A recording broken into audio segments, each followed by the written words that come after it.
S Purushottam দাসের সঙ্গে diamond Harbour Sagarika হোটেলে 208 নম্বর ঘরে গোপন বৈঠক করেছে। ভেবেছিল চুপি চুপি বৈঠক করব, কেউ জানতে পারবে না, আলাদা করে ইলেকশন কমিশনের হয়ে বিজেপির হয়ে ব্যাটিং করব, কেউ ধরতে পারবে না।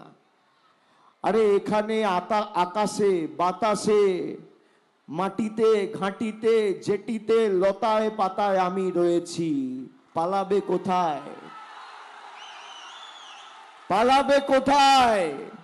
চায়ের দোকান থেকে বাজার, খাবারের হোটেল থেকে খাবারের দোকান থেকে হোটেল, শাড়ির দোকান থেকে ফলের দোকান, মাছের বাজার থেকে জেটি, সর্বত্র তো আমি জড়িয়ে আছি লতায় পাতায়। ফাঁস করে দিয়েছি।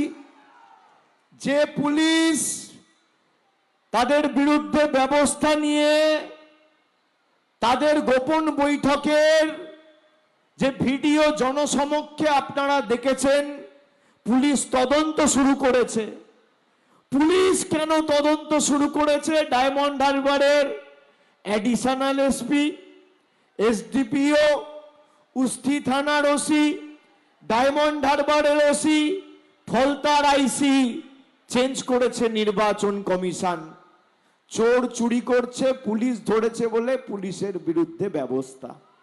5 জন অফিসার চেঞ্জ করে অভিষেক ব্যানার্জিকে জব্দ করবে।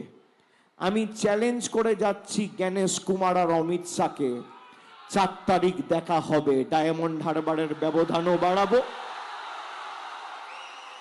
মগরাহাট পূর্বের ব্যবধানও বাড়াবো, পশ্চিমের ব্যবধানও এবার 1 লাখ করব, কথা দিয়ে গেলাম।